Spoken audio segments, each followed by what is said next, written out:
Hi everybody, I'm truly excited to present this interview with bassist Mark Boston, also known as Rockette Morton. Mark Boston, besides being an extraordinary musician, very innovative bass player, is also somebody who has a lot of interesting things to say about his musical life. And I have to say I'm particularly pleased to present this because it completes the cycle of interviews with the main Magic band members who participated in the recording of Trout Replica that I started with my John French interview, which was released just over 2 years ago on this channel.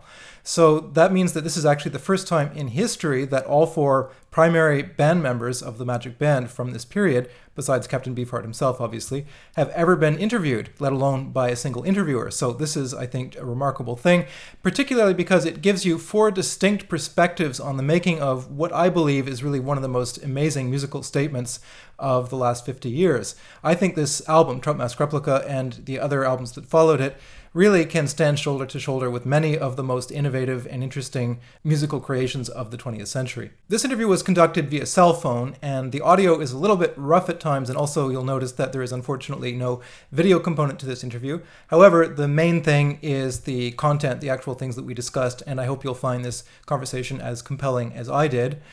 Also, I wanted to let you know that if you prefer to listen to my content rather than watch a video, you might be interested in knowing that I do now have a podcast called, fittingly enough, the Samuel Andreyev Podcast, and you can listen to that on Buzzsprout, iTunes, Spotify, and many other platforms. Finally, I just have to point out that if I've been able to produce all of these analysis videos and interviews with really remarkable musicians, and all of the content that I'm producing on an ongoing basis on this channel, it is entirely 100% thanks to the generous people who are supporting this channel via Patreon and DonorBox. And if you'd like to help ensure that I can continue to do this channel and also to continue to improve its quality, you might be interested in just checking out the rewards that I'm offering in exchange for your support. So that includes signed books and CDs. It also includes conversation, Skype lessons if you're interested in that. I offer composition and analysis lessons on Skype, and many other things. So have a look at DonorBox and Patreon. There will be links to both of those sites in the description of this video. Finally, you might be interested to know that Mark Boston has been producing artwork for the past few years, and he is offering it for sale. You can have a look at that via beefheart.com, so there's a link also to that in the description of the video. So without any further ado, I give you my exclusive interview with Mark Boston. Thanks so much for your patience, because we've been trying to do this for a while. Yeah, I don't know what was wrong before. Maybe there was a solar flare or something. Yeah, probably. Well, I'm really glad we were able to connect. So, because I got a lot of stuff I want to ask you about, and I'm super glad that you took the time. So thanks again. So so listen, maybe we could just start with your musical background, because that's something that I think a lot of people are interested in. I'm particularly curious about the Delta blues, and I'm curious if you could maybe just say a few words about your earliest musical experiences, and then maybe you could talk a little bit about how you first encountered the blues. Oh, well, I got into blues when I was pretty young. I started playing country music with my dad, and then when I moved to California, out in the deserts there, that's when I met up with the other guys in the band. We had like Bill Harkerode and Jeff Cotton and John French. We played in several different bands together, and we played a lot of blues then. Just anything I could find, like Muddy Waters and Howlin' Wolf and that kind of stuff.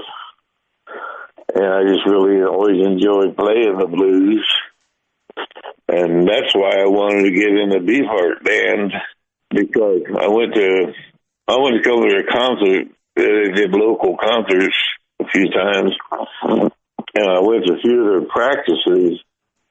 That was way back when they had this guy named Rich Hepner, I think was his name. That guy was awesome.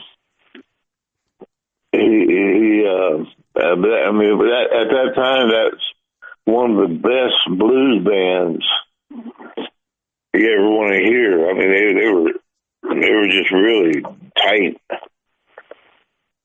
And then they went on to play the Save As Milk album, and I love that album. That's still my favorite album of all time from any band. I mean, I still love listening to that, and I enjoyed playing that music later on. But that's, and then when I got with the band, when Don listened to a lot of blues, he exposed me to all of us. He had records of like Clifton Chenier, and of course Muddy Waters, Howl Wolf, and Sun House, and all these different blues cats, you know.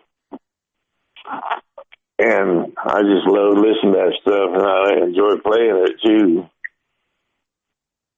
But then, when I joined the band, though, I walked into the middle of Trout Replica. I thought I was going to be playing Save As Milk and blues and that kind of stuff, you know. But it was so different that I just had to be involved in it, you know. So I hung with it. You knew the Safe As Milk material then before you met the guys in the band. Oh yeah, I used to listen to that up there out in the desert there when it came out, and I love that. So I really wanted to be in that band because I thought they were really going to take off and be a major band, you know. And then Don called me up one day, and the first thing he said is, "Hey, Mark, you got a white shirt?" And that's as old as a joke. That's what, because that used to be a band uniform.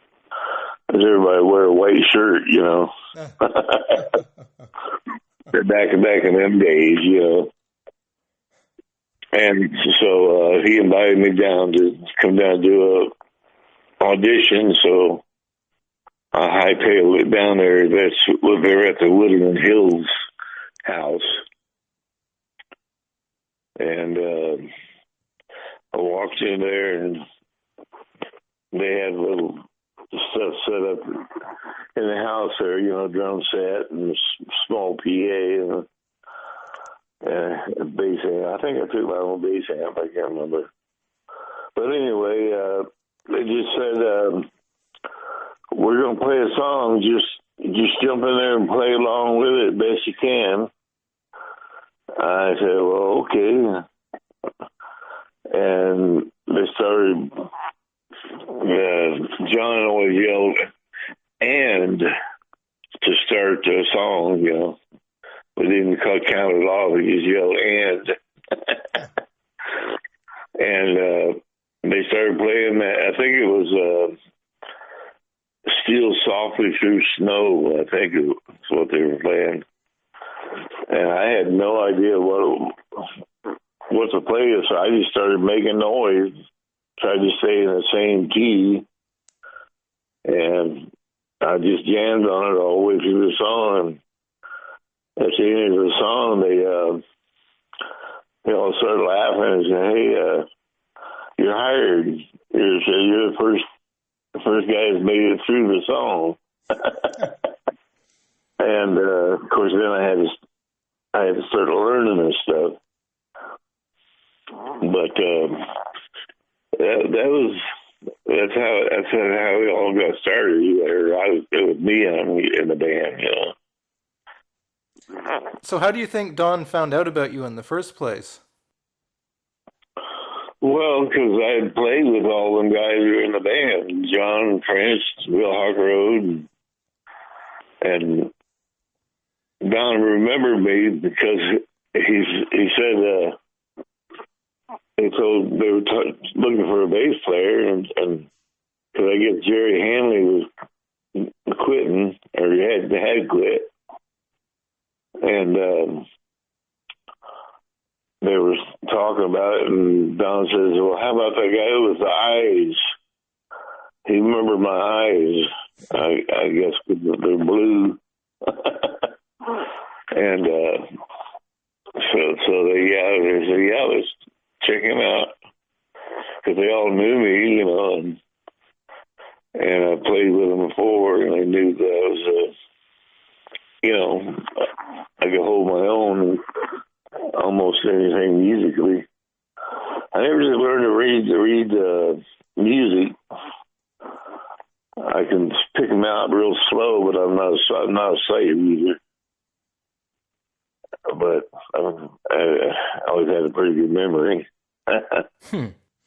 Well, because John, I think, had a band called Blues in the Bottle, right? Were you in that? Yeah, I was in that. Yeah, we played a lot of blues and rock and roll back then. The rock and roll in the '60s, and did with the James Brown and different things, whatever was current at the time. But we did do a lot of blues though too, and but I also was playing guitar off and on too. But bass has always been my main instrument. So how did you decide to pick up the bass then as your main instrument? Well, the first instrument I ever played on was my dad. Because I told you he played country music, and my dad put together he took an old time wash tub, turned it upside down, and he attached a stick to it with a little string or rope or whatever, and it's a bass tub, a tub bass. I don't know if you've ever heard one of those. They're pretty cool. I saw an old black guy playing one up when we moved to Eureka. They used to have parties out on the beach there. And I went down there one night. There was an old black guy playing.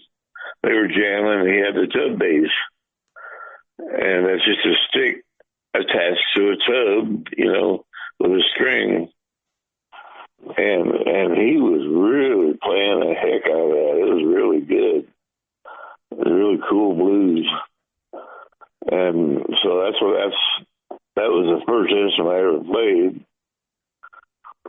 And then my dad, he got me a bass fiddle, but I was pretty short. I had to stand on a stool to play the bass fiddle. Wow. But I played on that for a while until eventually he got me an electric bass. And then from then on, I went and moved to California from Illinois is where I was born and raised until I was about 13. Then we all picked up and moved to Lancaster. That's where Beefheart and Zappa are both from. That area, Lancaster and Palmdale.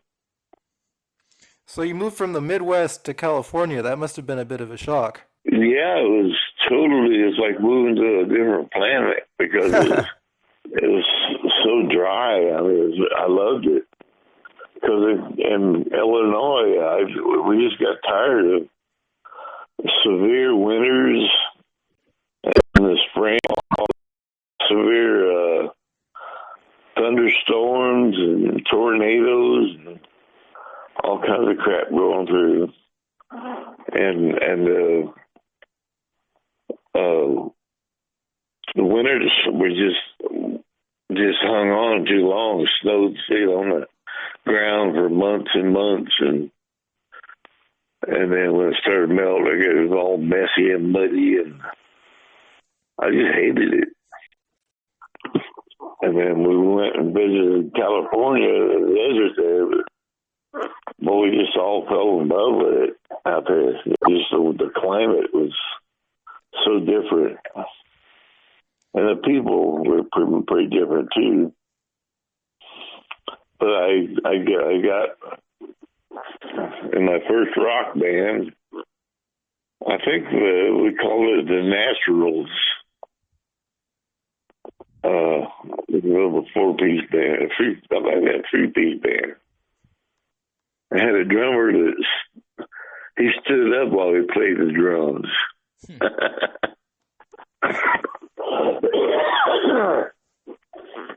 And anyway, that's how I got in. I started playing rock and roll, and then the old oldies goodies like Walking the Dog, and and all that old stuff. And I can't even think of it right now. My memory ain't so good. I'm going to be 70 in July coming up here. Wow. So I'm getting pretty old.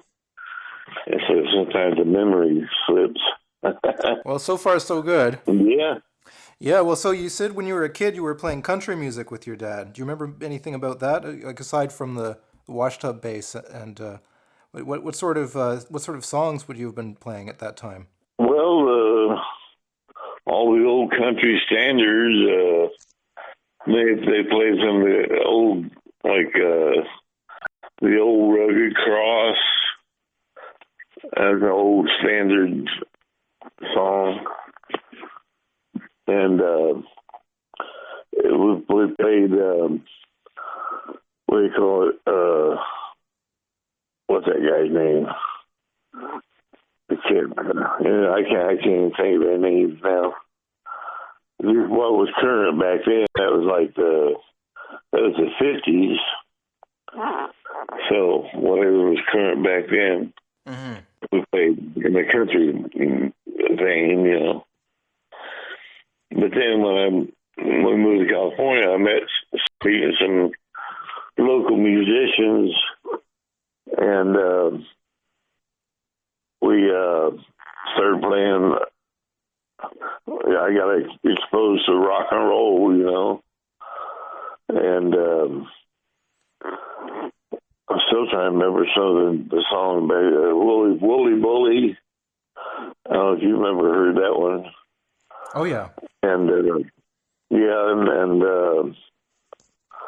God shoot, my mind blank right now. What about Johnny Cash? Yeah, I would play Johnny Cash. Anything country, my dad loved playing that stuff, and I did a number of gigs with him, playing the bass, and of course some of the places were bars. I wasn't supposed to be in there, but they allowed me in as long as I didn't drink. Of course, I didn't like drinking anyway. But anyway, I just got exposed to a different style of music, and then I started listening to Frank Zappa's stuff too. He did that first album, Freak Out album. I love that album. Oh yeah, yeah. So what was your reaction when you first heard it then? Oh, Zappa's album? Yeah. Oh, I thought it was great. I thought it was so different, and it can't happen.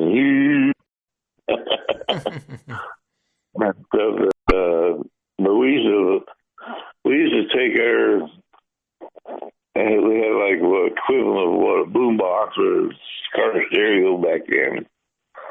We'd go out in the desert, a bunch of us friends, and we'd party all night long, listening to Frank Zappa and Sealer's Milk and different stuff, whatever's current back then. But I really like that weird music. Yeah, I was going to say you must have been pretty open-minded because most people at that time didn't really respond so much to that music, right? It was kind of out there. Well, that's what I liked about it. Yeah, everybody else was listening to that crap that was on the radio, and it just didn't appeal to me. Of course, we we learned what I wanted to hear, getting requests for this and that songs. We try to learn them the best we could, and that's how I learned most of the songs I ever learned. I just learned off a record or jamming with people and stuff. And I got to where I can play with somebody. I can watch the guitar or piano. I can tell what the left hand's doing and where it's going, and follow the melody. You can usually jam along with that stuff pretty good, unless it's their purpose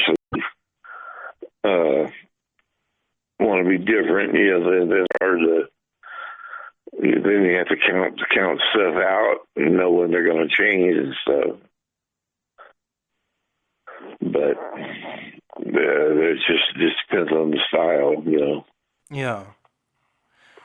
So I guess when you did first start sort of playing with the Magic Band, then it must have been something you were into, because you liked that sort of that stuff that sounded a little bit different, a little bit new, and that's certainly what you got, I guess, when you joined the band.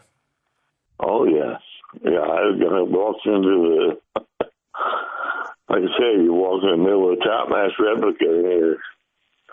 It's like going to the land of Oz or something, There's a lot of stories about what it was like working in that house and rehearsing with the band and all that, but was it like that right away from the beginning, or was there kind of a period where it was a little bit more normal?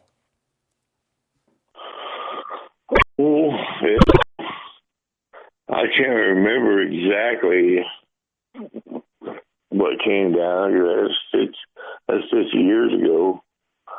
But we jumped right into learning this stuff, and they kind of had a system down. John was kind of in charge of teaching everybody their parts, because he could read and write music, and so we worked with Don, and Don sat there and ramble on the piano for hours, just playing. He didn't really know what he was doing, but every once in a while he'd hit an interesting pattern, and he'd say, "John, write this down." He'd keep playing the same for a little bit. But then he could never go back and play it again later.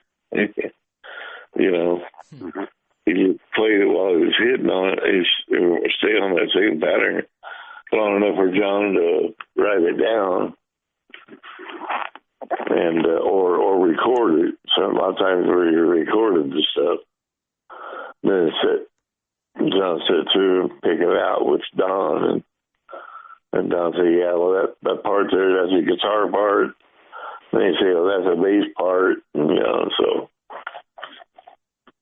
that's how a lot of that stuff come together. And it sounds like, some of the songs sound like 2 or 3 different songs playing together at the same time, but that's more or less what it was. It was just patterns gone together, but it's the way they fit together. They start and stop, and they overlap, and stuff is really interesting. There people are still studying that stuff, and some of these jazz consortiums, they call them. People are still trying to figure that stuff out. They sure are. Yeah, well, I mean, it's 50 years now. The album is going to be turning 50 this year. And yeah, it seems, right. yeah, it's amazing, and it seems like it's more popular than ever. It's like people are completely fascinated by it, and I think part of the reason for that is it's very hard to understand how it was made, and it's like you really can't understand what it would have been like to be in that house and working on those songs, because they're so incredibly different from anything else that it's kind of like it just came from another planet. Well, we worked on that stuff real long and hard hours. I mean, we sometimes go for 2 or 3 days without sleep. We just work on it all night long and all day long. But then sometimes it turns into those, what you call band talks.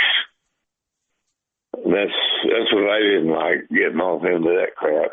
John talks about that in his book, about these talks that would go on for 24 hours and where Don would sort of interrogate the members of the band. So, I'm trying to understand that because, first of all, it's hard to imagine how you could talk for 24 hours without falling asleep. But what was that like exactly? What was going on there? Well, it was weird. I don't know. It's kind of like almost like mind control. He was trying to control everybody's thoughts, and there was a joke going around. I remember one time Don said something about we're working on a song, and Don stopped everybody and says, "Somebody's thinking in D." Of course, we're all going, "Oh, not me." Whatever. I mean, whatever that means, you know. But it was kind of a standing joke, but that's what it was like, though, you know.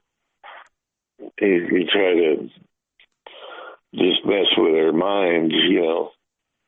But a lot of it was creative, though. Sometimes it went on too long and got real stupid, but then there were times when they got real creative too, and that's how we come up with some of that stuff.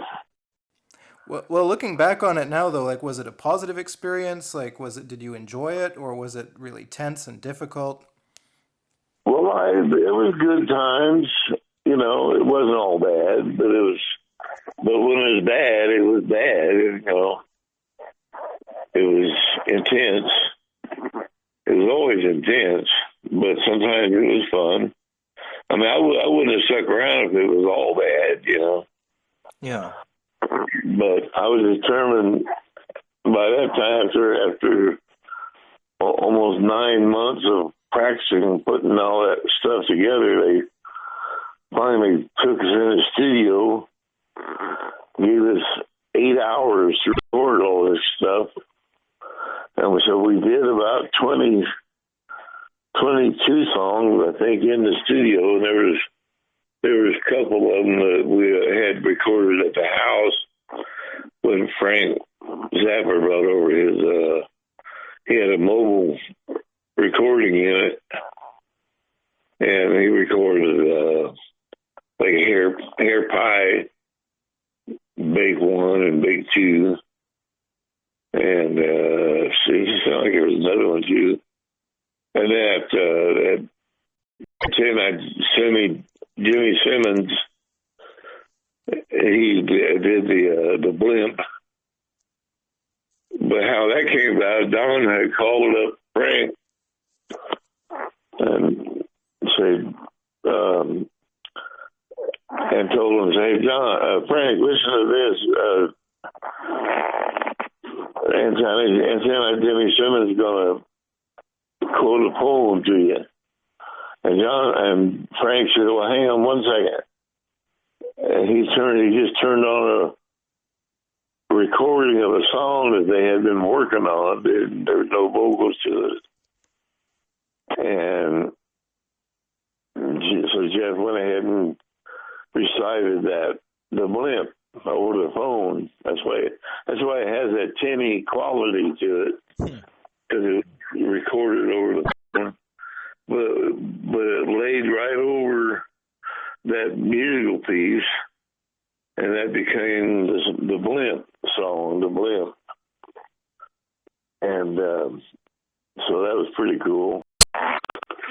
And but that jazz, Frank was always doing stuff like that. So what was it like working with Frank then? Because you already knew his music then before you started working with him on Trout Mask. So what was that like? Well, it was cool. I mean, he was real business. he was all business. He wasn't into partying and drinking or smoking anything. He was pretty much bored. But he worked on his music real hard, night and day. So at one point they said his wife used to take him peanut butter sandwiches and slide under the door so he'd have something to eat. Huh. So he locked himself in the studio and wouldn't come out for hours or even days sometimes. He was interesting fellow, though. He was a nice fellow. And I got to hang out with his wife. I remember when Dweezil and the Moon were rugrats crawling around on the floor, you know. Did you talk with Frank about music at all at the time? Do you remember anything like that? I don't really remember. Anytime we were around with Don, we did all the talking, you know. He always wanted to be the center of attention anywhere he went.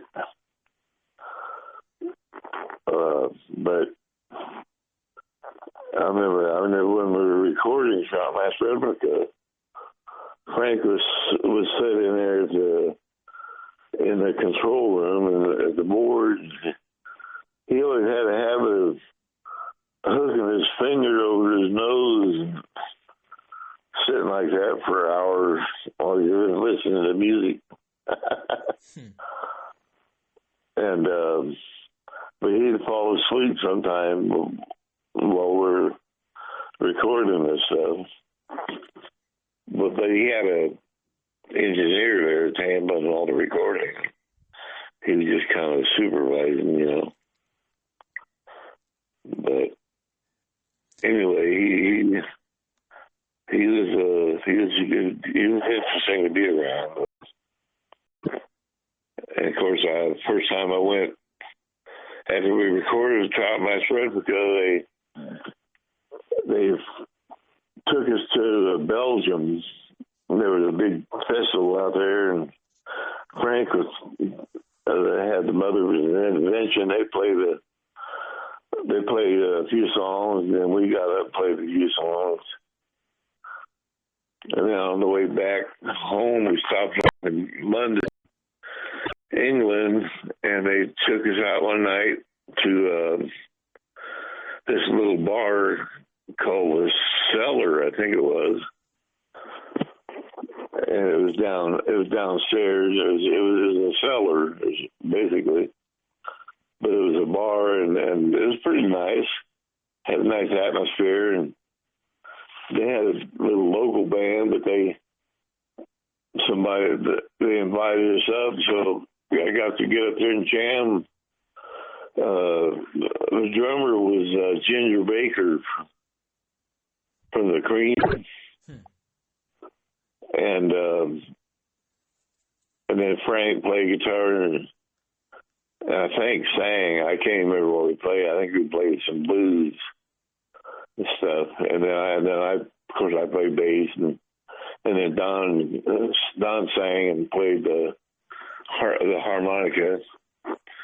And that was a cool jam session. I'll never forget that. That was fun. And Jimmy Baker, he was a nice fellow. He was kind of wacky, but he was a good drummer, though. And so that's just one of those things I always remember, you know, because it's not every day like that, you know. Yeah, that must have been incredible. So you were working on the album, rehearsing it for 9 months, and then you had only one day to record it in the studio. So how did that happen? How come you only had a single day? That's all the budget they allowed us. I don't know if Frank was paying for it, but they only allowed us so many hours in the studio. We had to go in there and play through the songs as fast as we could without rushing, you know. And I think a lot of them we only did in one or two takes. So it went by pretty fast. it was kind of a pisser because that's all the time they allowed us, because our music was so different from anything, but that's why Frank wanted to record it. But Frank has always recorded, pulling people off the street like that Crazy Larry's. I can't remember his last name. Oh, Wildman Fisher. That was it. Yeah, he was a bone they found on the streets. And Frank took him in the studio, and he gave him a way bigger budget than we had. And, but that's just the way Frank was, But unfortunately, Frank was bad about not paying his people. And so there was a big stink about that later on. But I don't want to put him down. He's a great man. I hated it when he died because he was so versatile and creative, And some of that music they did was just beautiful. I mean, some of it was cool. It was just weird, but some of it was just downright beautiful music. And so, but they still play at the Mothers of Invention. Of course, they call themselves the Grandmothers of Invention now, but I think they did their last tour this last year. I don't know. Unless they reform again for something. They're all getting old like me, I can't believe I'm going to be 70 years old in July. I still feel like I'm 20 on the inside. Well, that's a good sign. Yeah. So, but I'm interested in the fact that like how the album was actually put together, because you said earlier that Don would just sort of sit at the piano for hours banging stuff out, and he'd ask John to write them down or record them.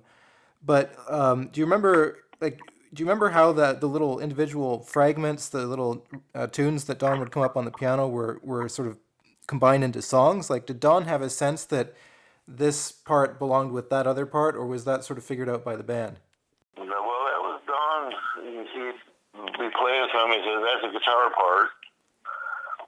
When John was writing it down, and then do something else and said, "That's a bass part." And they say, and that's another guitar part. And so that's just how it all went. And John was he was the band director. I mean, he coordinated everything. John had a lot to do with that whole thing, even far back as Save His Milk. He had a whole lot to do with helping pull it all together, Now, Save His Milk, where Ray Cooder came in and he helped. He arranged some of the songs. He actually played bass on Abba Zaba and did that cool bass solo on there. I learned that thing verbatim a long time ago. I loved it. That bass part. That was a great song. But it was fun to play on stage,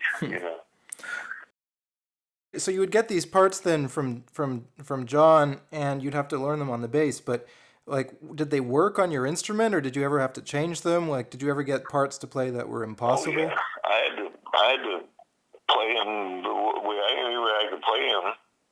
At that time, I only played the 4-string. And at that time, I'd never even heard of the 5-strings. I got one later, though. And then when we reformed the Magic Band, I played everything on 5-strings. Did that make it easier to play? Yeah, and you get the low notes, like a low D, you go all the way down to B. The low B, that's the big string, the 5th string.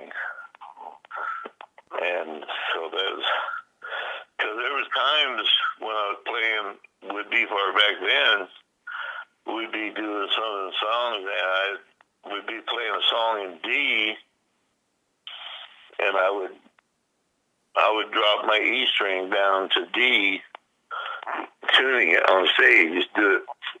I mean, I got where I could do it real quick. Just and ready to go. And then I always have to remember to put it back up in E, for the next song. But I just had to develop my own style. And plus, I started using metal finger picks, like for a banjo, Yeah. And then I use a stiff pick for a regular pick. So it looked like a claw, That's the only way I played some of that Trout Mask stuff and some of the other, like Lake Night Cowgirl Baby. And some of that, you couldn't play it without the finger picks. I couldn't. And, they still don't have a bass player. Like when John, he did a couple of tours after I had to leave the band, with the Magic Band, because I had a heart operation. Had a five-way heart bypass. And so, but they still have yet to find a bass player that can play that stuff. Yeah, well, I had to play with finger picks. It's the only way to do it, Yeah, I think it's safe to say that nobody else sounds like you. I mean, the bass sound that you developed is really unique, and it's quite amazing. Well, it's positive picking, what they call it. When you attack the notes, you gotta attack them. That's why every bass I had big chunks of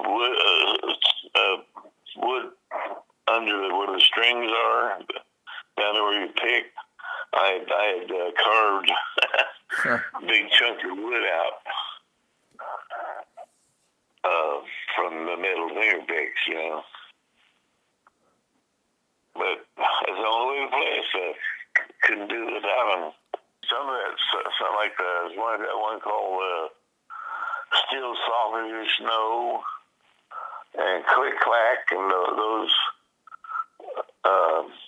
some of those little Click Clack, I didn't use finger picks because I did a lot of slapping technique on that one. Slapping like the old bass fiddle players used to slap their bass, I don't know if you ever heard any of that stuff. Yeah, oh yeah, I know that one, yeah. Yeah, but there's on several of the songs I use a slapping technique, and I had to develop that too, that technique. But it's fun. It's fun playing that stuff on stage. Enjoyed it. Yeah, well, I want to talk about that too, because you started playing these incredible bass solos, I think on the Spotlight Kid tour. But before we talk about that, though, I mean, one thing that I think is really interesting about the Trout Mask parts is that you often have to play chords on the bass, and that's not a standard bass technique. So, do you remember when you first had to start doing that? Yeah, right from the get-go. When I started learning that first song that we jammed on, they had set bass parts. John had them all written out, and so then taught me but that's where I learned. I had to develop my own, because some of them the spread was just too far. So I'd make them to where I could play them, but still get the same effect. The shape. We worked with a lot of shapes, and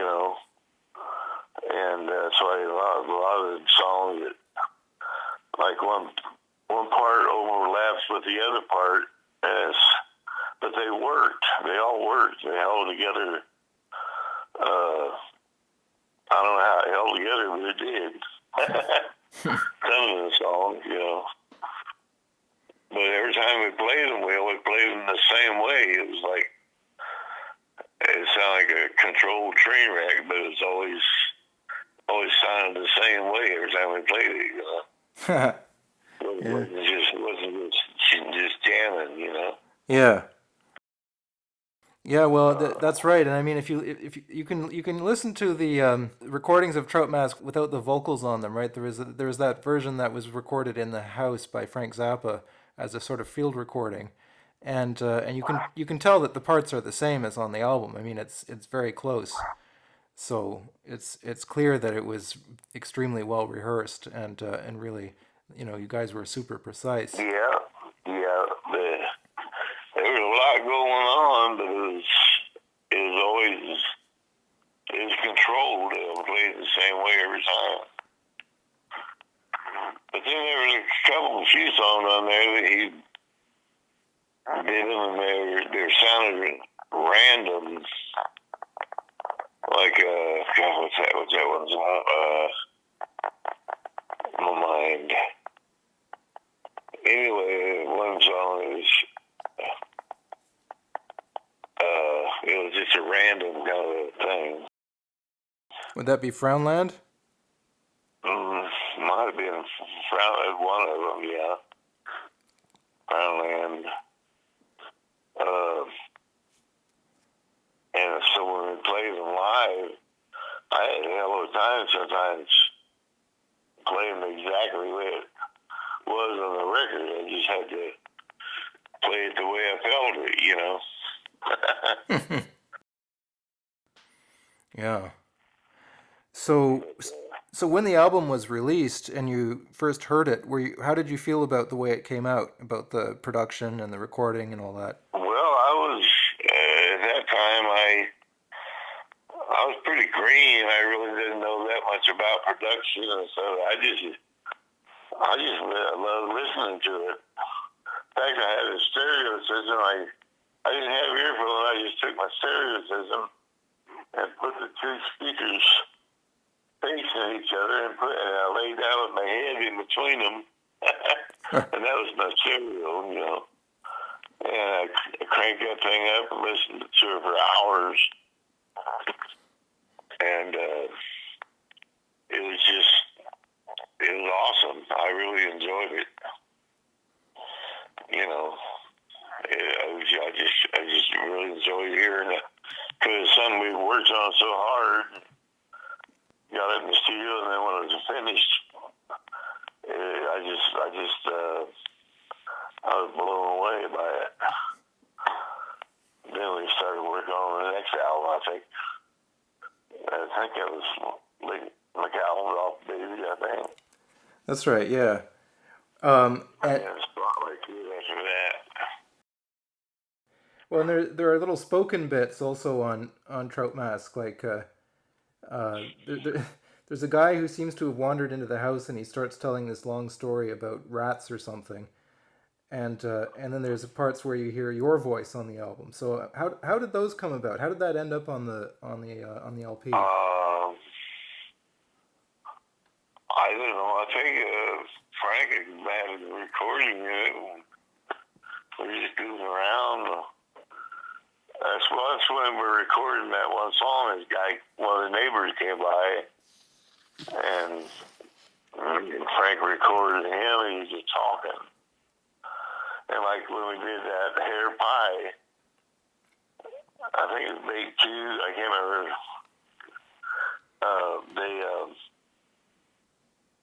Don and his cousin, the mascara snake, Victor was his real name. They were wandering around outside in the bushes playing.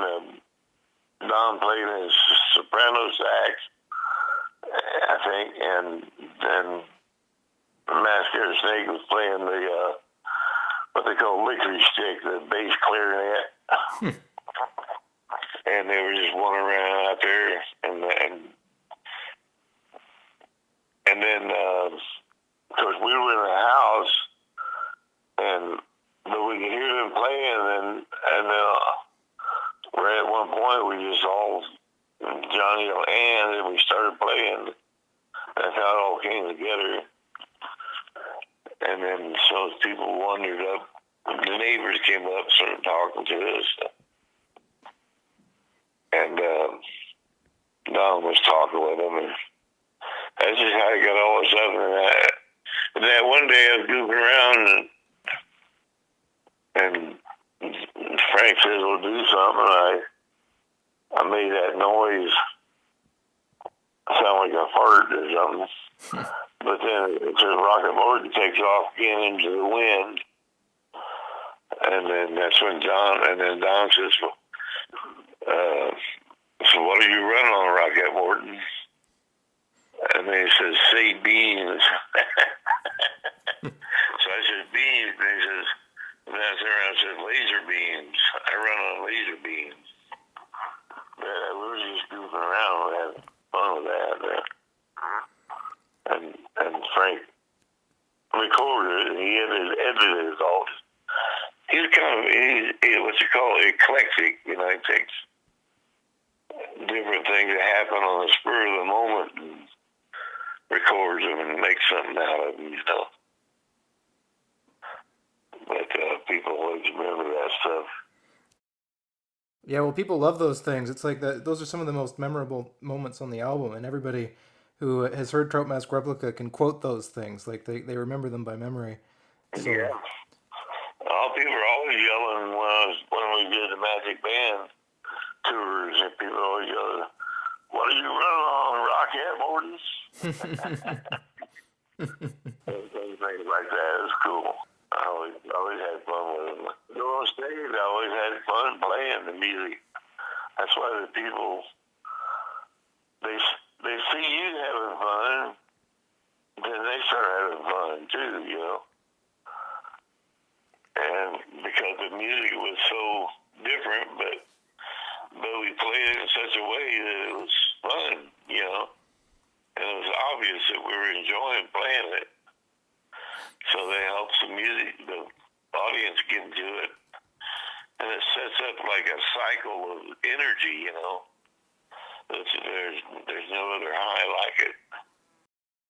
There are recordings of you playing bass solos, I think on the Spotlight Kid tour, and there's a video I've seen also, which is absolutely incredible, where you're playing this amazing solo. It's like 5 minutes long or something. I guess that's something that you started doing on that tour? No, that was actually the bass part for Hair Pie. That solo I played a lot of times. That was the bass part of Hair Pie. I see. And I played the same every time. But it sounds like it's just a jumble, but it's all worked out, you know. And that's every time I play the song, that was the bass part for that song. So,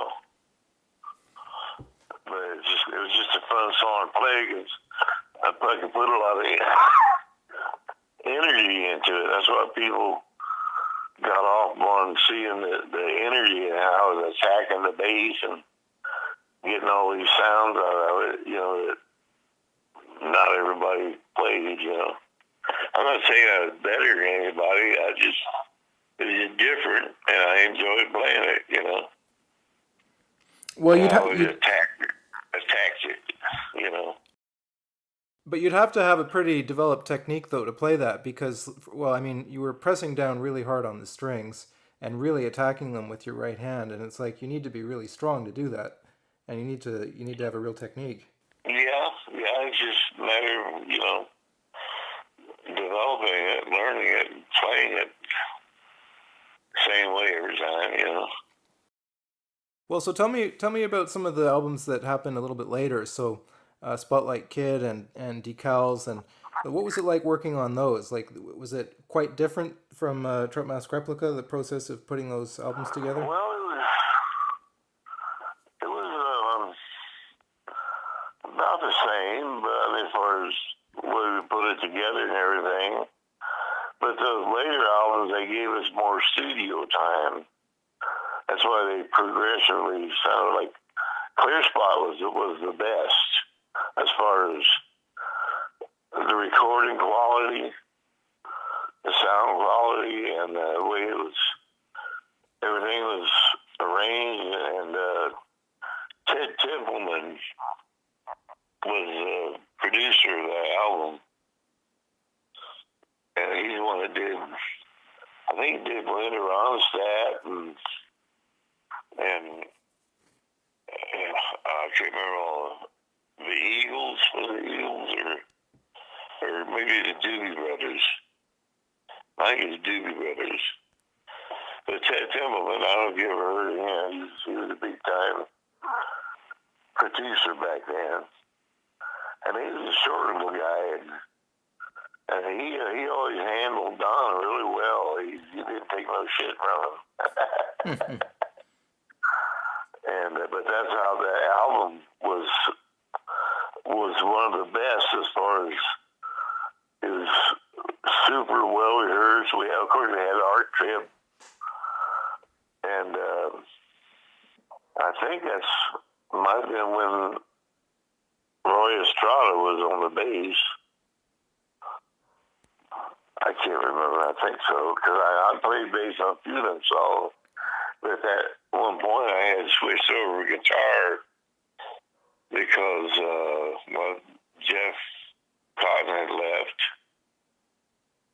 and for a while there, Bill played. He combined the guitar part, trying to play both of the guitar parts at the same time. And he really worked his ass off on that stuff. But I started playing guitar, because I'd always played guitar, but I switched. We got Roy Estrada on the bass, and the band played bass. And then I played guitar, and then I would switch back over to bass to do like the bass solo and different things, you know. And so that's just how that all worked out. That's why I ended up on guitar. In fact, I played on guitar on Clear Spot and Unconditionally Guaranteed. Tell me a bit about Unconditionally Guaranteed, because that's kind of a controversial album. Like some fans really don't like it, and others think it's a really good record. But I get this. I mean, that was the last album you did with Beefheart. Is that right? Yeah, that's when the whole band we walked out because they refused to pay us. You know. So we gave them an ultimatum. We were supposed to go on that tour after we just finished a 2-month long tour, playing in a different town every night in England. We covered all of England, and we come back from that tour expecting to get some money out of it, and we didn't see a single penny. And so then they wanted us to go off and do another tour soon after that. And about 2 weeks before we were supposed to go on the tour with band, we sat down and had a meeting together, and it was just a band until we went in there and gave it an ultimatum, you know. And they had this I don't know what you call him. He was supposed to be like a manager. His name is Andy DiMartino. And I hated that guy. He's sitting there. He comes in and said one day, sitting there trying to show us how to play rhythm. I mean, with all these seasoned musicians, we just looked at each other and just started laughing. I said, well, what the hell are you doing? And of course, we were trying to, at that point, we all wanted to make some money, you know.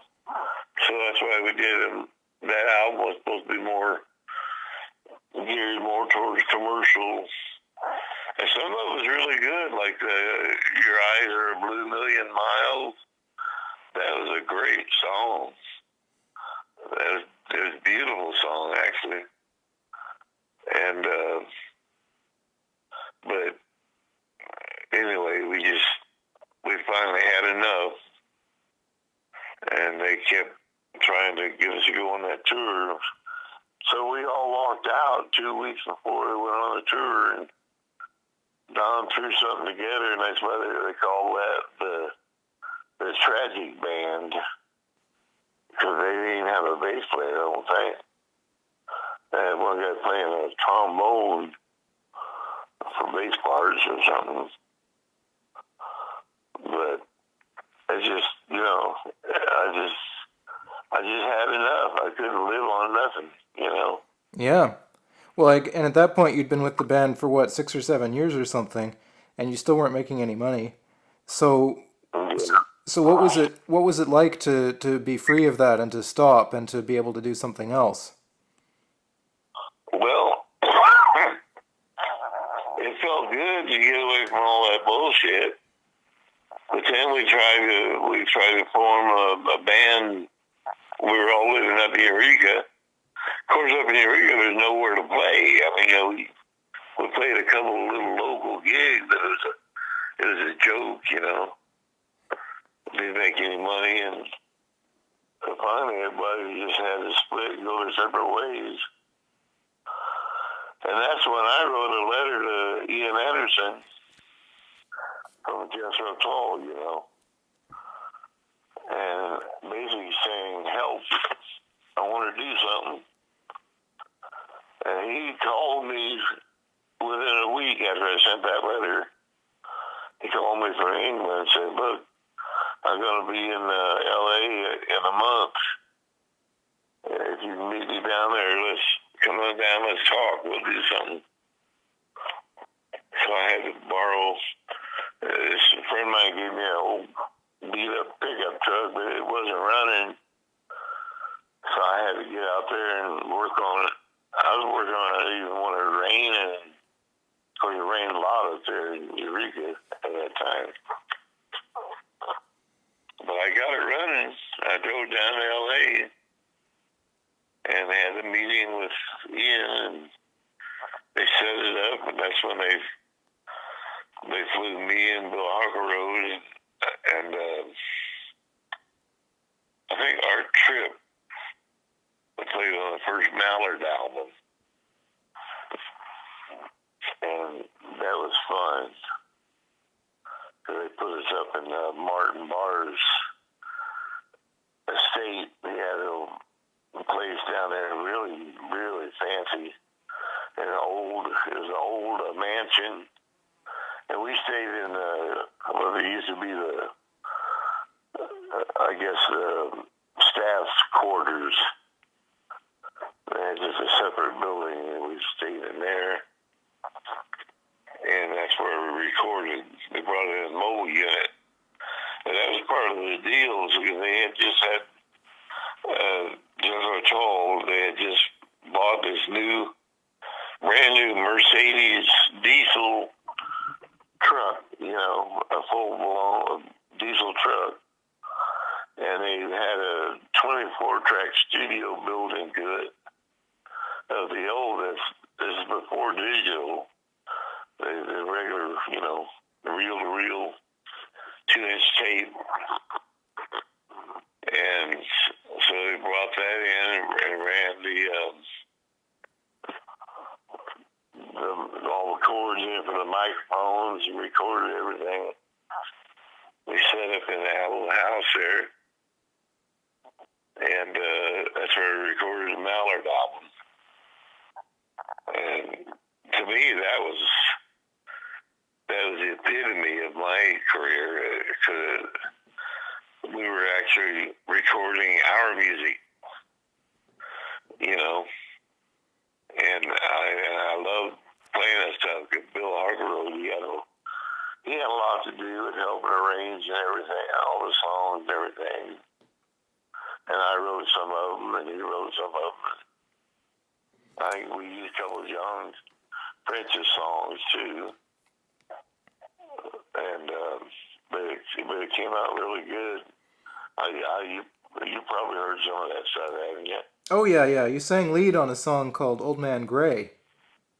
Yeah, I wrote that song. Yeah, and then we just attached it on the.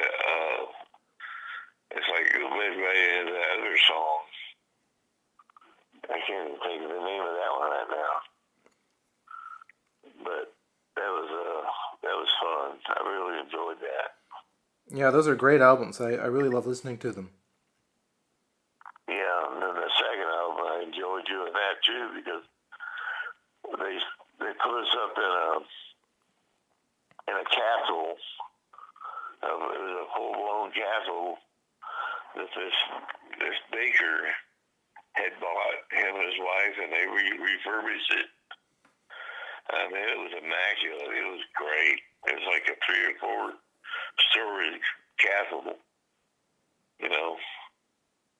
And that was to me that was magical for that second album. It was just that was the epitome of my career. I felt like I was on top of the world. Of course, right after we did the album, that's when Bill Narco, he decided he didn't want to be in the band anymore.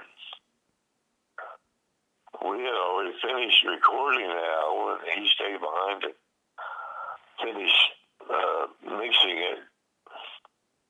And after we mixed it, he went in and had a meeting with the record company. I told him that he was leaving the band. There wasn't going to be any more Mallard. And I didn't know he was doing that. See, that really, it's like he stabbed me in the back. But I forgave him after a while, you know.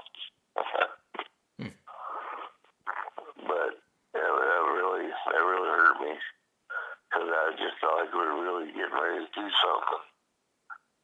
And with our own music, and people loved it, and it was good music. But he just decided he didn't want to do it anymore. Did he say why? Really,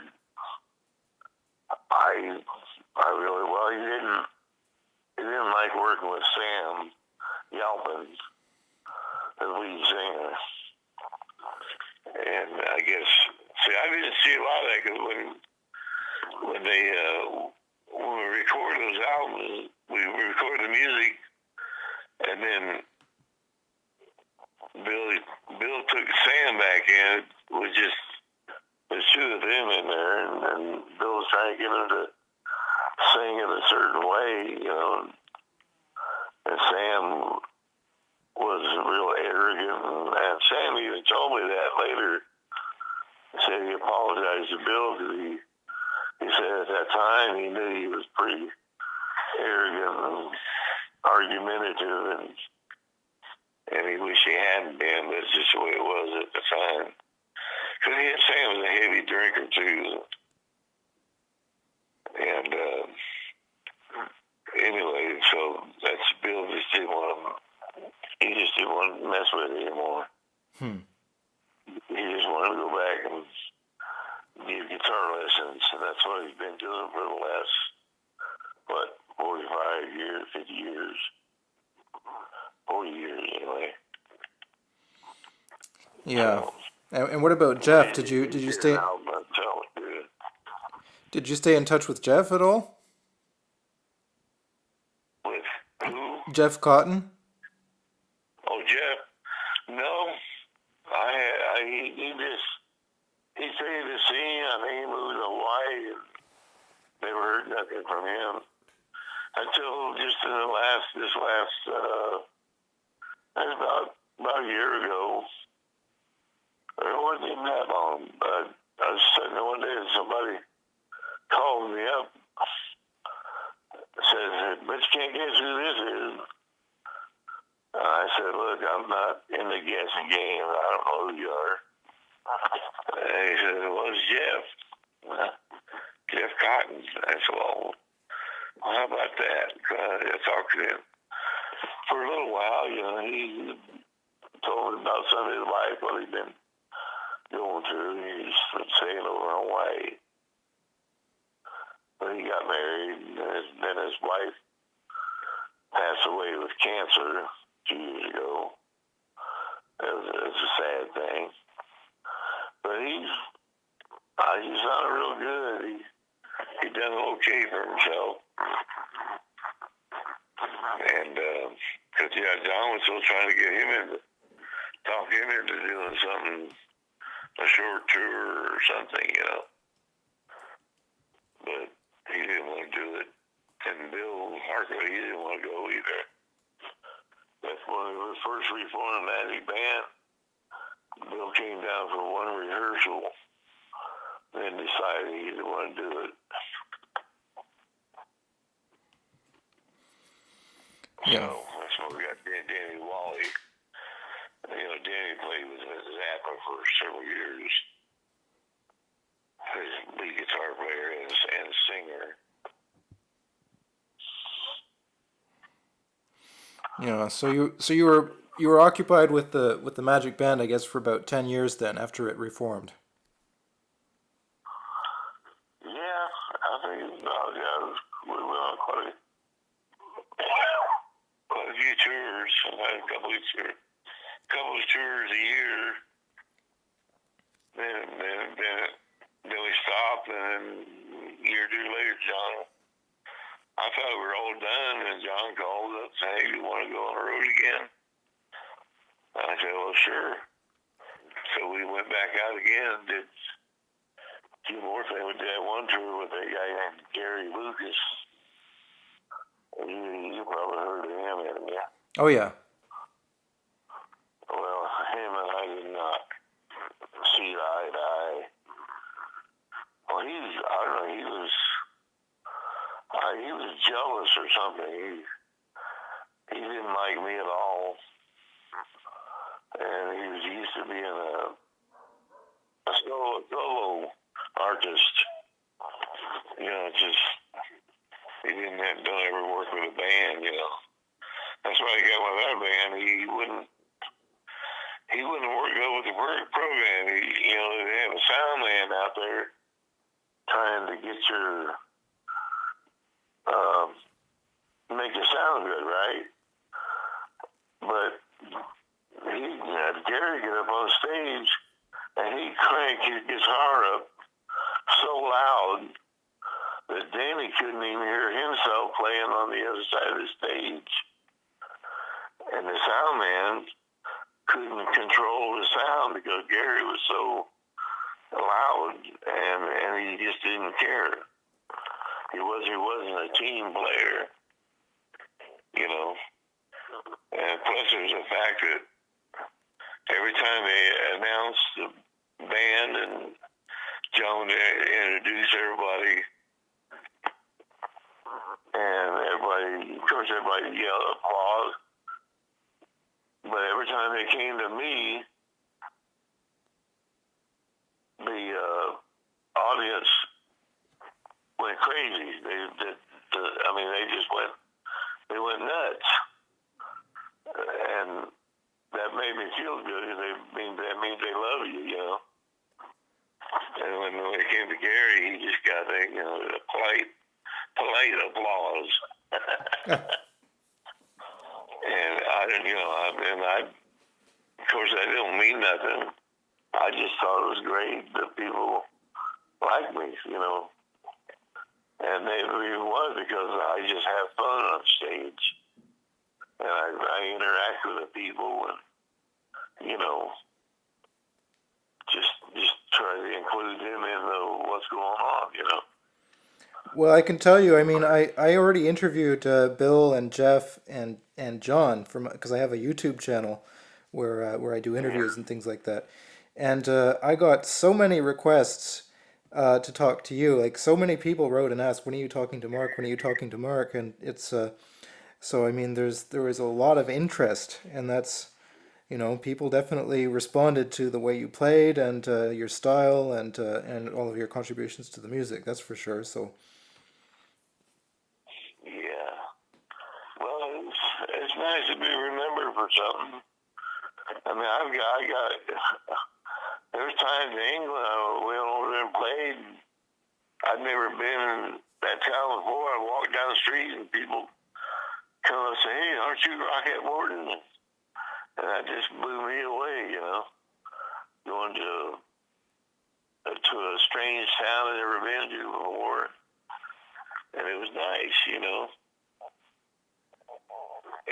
But that, I always say that and all that, and $4.50 will buy me a cup of coffee at Starbucks. Well, but this is something I think people don't really understand, though, which is that even though you might be a famous musician and you've played on all these legendary albums and all that, it doesn't mean that you're set for life. And it's funny, people don't really understand that, that you didn't really earn any money from any of that music.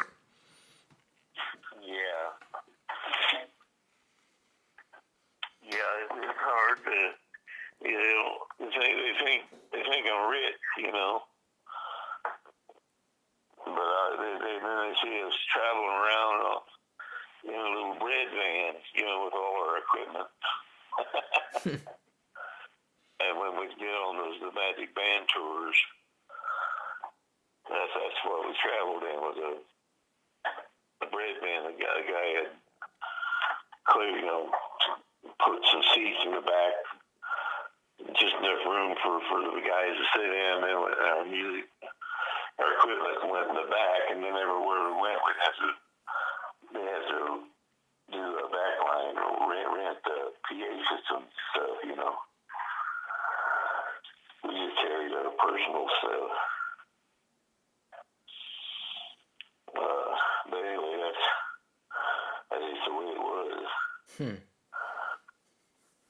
Although we make more money with the Magic Band than we ever did with playing with Don.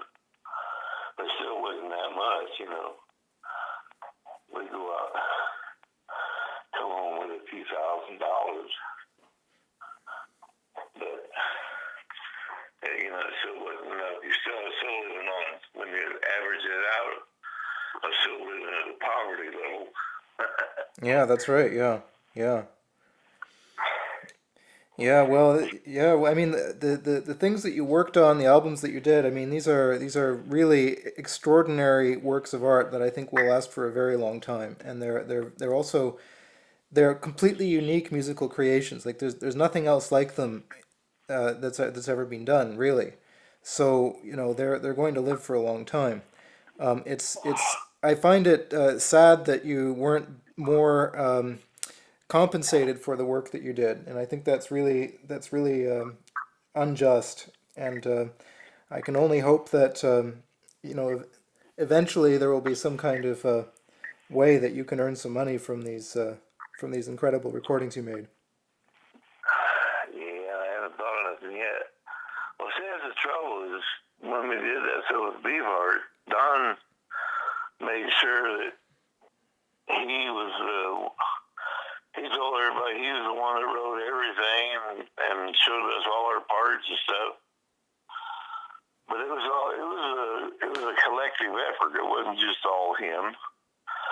And he tried to tell people that he taught us everything we knew, but we'd all been playing for years and years before we met him, So, anyway, we did have to rethink our thinking to play this stuff. And it wasn't easy, but it took a lot of work, hard work and determination, especially working through all that bullshit, the band talks and all that. I mean, I'm surprised it happened at all. Well, it is amazing, but I think you guys were the perfect guys for the job, because in order to play that stuff, you obviously had to be really, really gifted, but you also had to be creative and open-minded and willing to experiment.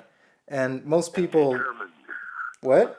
Sorry? And be determined. And determined. That's right. Yeah. Yeah. Yeah. So you had all those qualities, and the result is just incredible. Yeah. Well, it was fun. I mean, I don't regret any of it, But we never hurt nobody. Always just creative,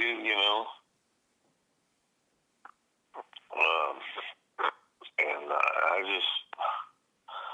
don't know. I don't have any regrets. Except I wish I would made a lot more money, But money ain't everything, but it helps. I So, always call money that's a lubrication of life. You know?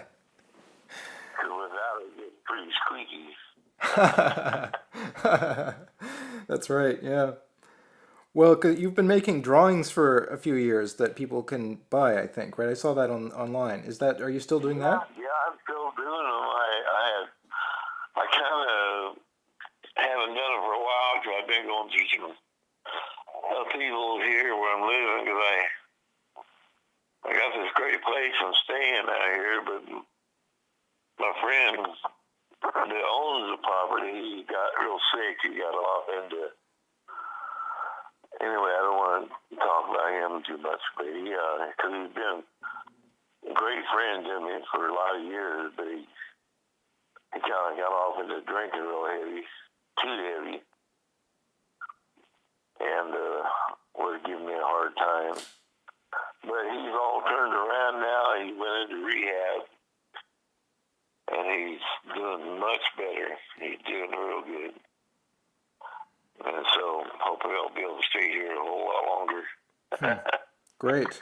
I thought I was going to have to move here just recently, but it does seem to be settling, and I'm still here. So, but I'm getting too old to be doing too much more moving. Hell, it's just a lot of work. Well, if anyone wants to buy one of your drawings, how can they do that? One of my drawings. Well, I had that. My friend Justine, she's a lady friend of mine I've known for years and years. She set up a little thing on Rockette Morton Art. I think it's RocketteMortonArt.com.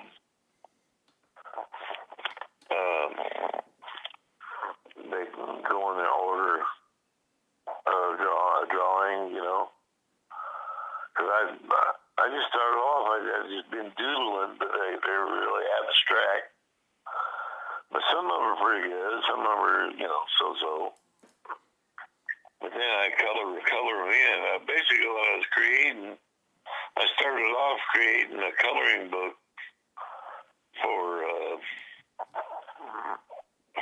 people that want to do something other than the normal coloring book where they picture of a house or a barn or whatever.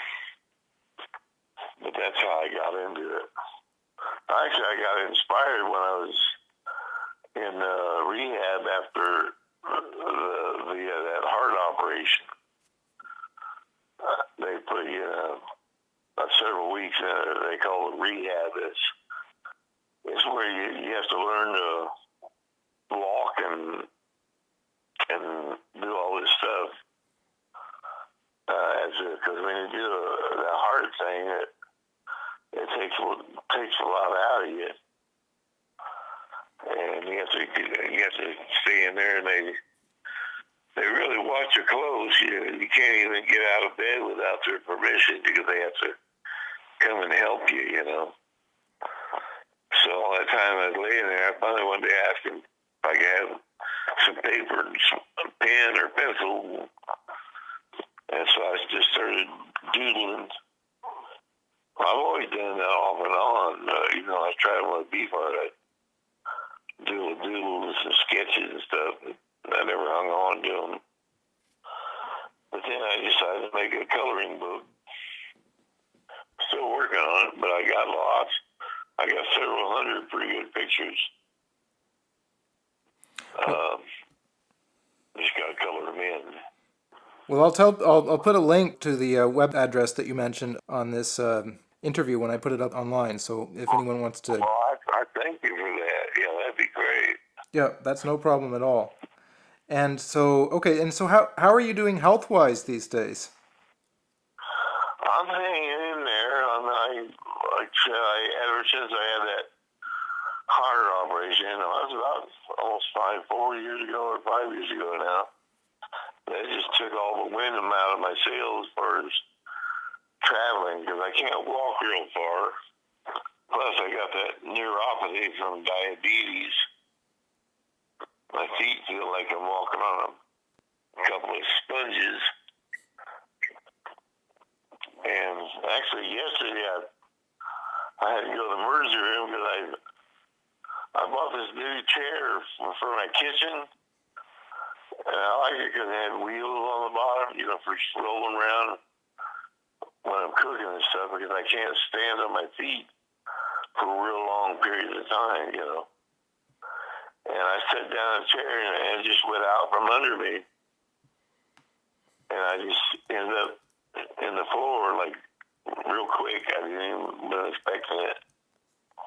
And at first I checked, it wasn't hurting, but then later that day, yesterday, my legs started hurting from my knee all the way down. And so I went in there to check it out, but they said there wasn't any broken bone, but they said it was, what it did, when I fell, I must have landed wrong or something. He said it irritated the arthritis, which I didn't know I had. He said I had arthritis in my knee, and that kind of stirred it up, I guess. But anyway, they just put an ace bandage on it and gave me some pain pills, and told me to go home and elevate my leg and keep it back what I've been doing all day here, just sitting with my leg propped up and letting it heal. But they said I should be better in a few days. Well, that's good, yeah. I've been doing pretty good. My health's hanging in there. So far so good. I'll be 70 in July, like I said. And so I made it that far without any real bad physical things, except for my heart. They had to fix that, but they did a pretty good job because I'm still here. I think I was about ready to check out when they did it, because the heart doctor I had one appointment with him,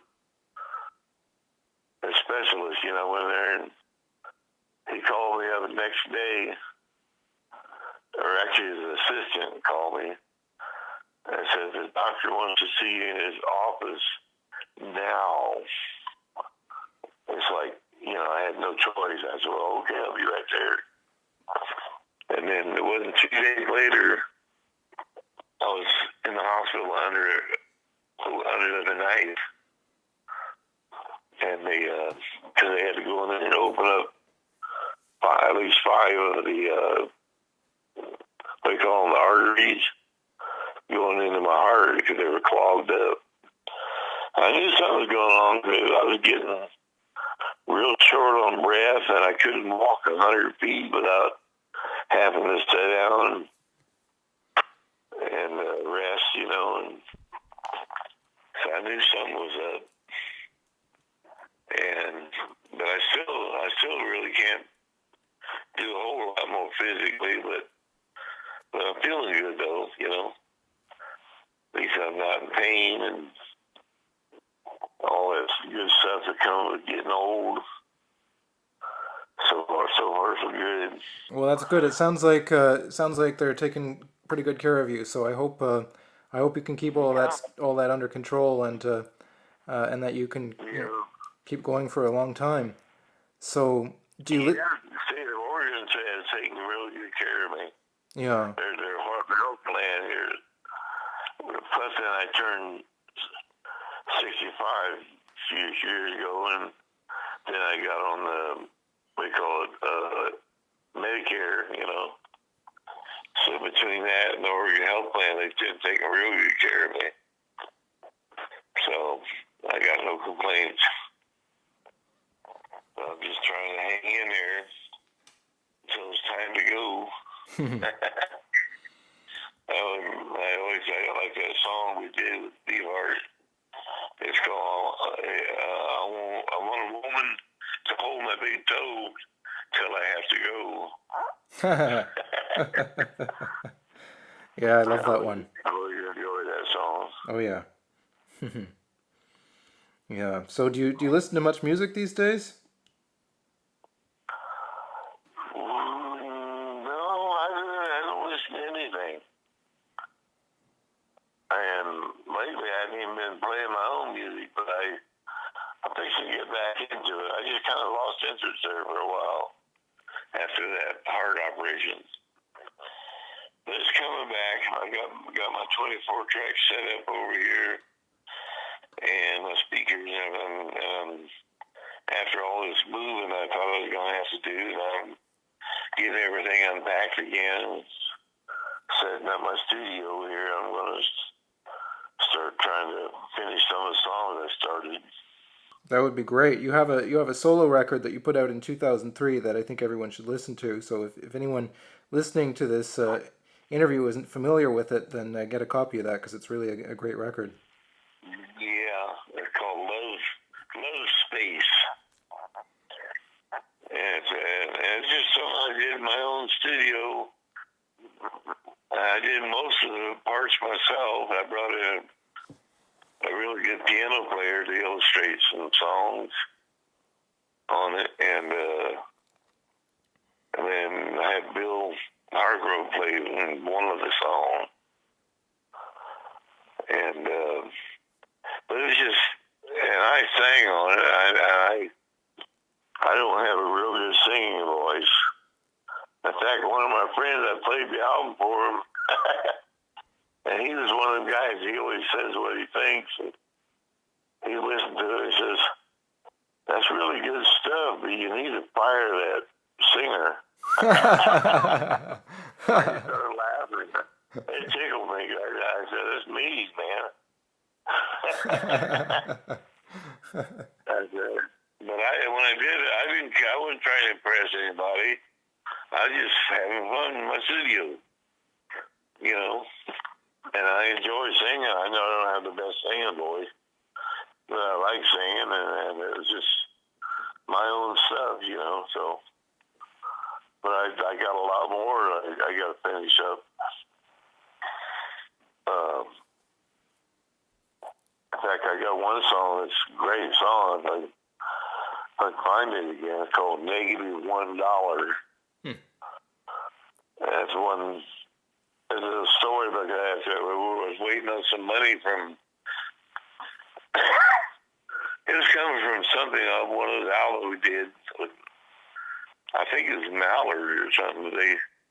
Record company was supposed to send us some money, but it's something about when there was a change going on in the money system over there, and we actually lost several $1,000s because of that. But they finally, and I kept calling the bank to see if they'd send it yet, and every time I call it, the operator says, "Sorry, sir, you're -$1."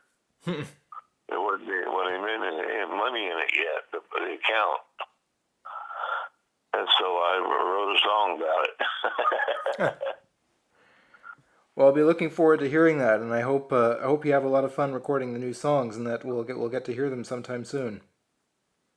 Yeah, I'll work on it. I'll try to let you know when I get finished. Yeah, that'd be great. Great. Okay, well, I'm going to let you go, Mark. Thanks so much for taking the time to talk to me. Yeah, sorry it took so long for us to get it together. I still don't know what happened that last time you called. I was sitting there right there with my phone in my hand, and it never rang. I think that was a problem on my end. Yeah, I don't know what it was. It's something that just didn't come through. Because I know you tried to call me about 4 times that day. But I was sitting right there, like I say, with my phone. I made sure that the ringer was up, everything was on, but it just didn't happen. So that's why I thought it might have been a solar flare or something. Well, we got it to work, and that's all that counts. So that's great. Yeah, man. Yeah, I'm glad we did. I enjoyed talking with you. Likewise. Well, I'll let you know when this is up, and I thank you again for your time. It was really good talking to you. Sure, man. Thank you. Okay, my pleasure. If you like this channel, support it. Your help allows me to keep on making high-quality music education videos available to anyone around the world who wants to watch them at any time for free. Check out the rewards for varying levels of support at www.patreon.com/SamuelAndreyev. Thanks for watching.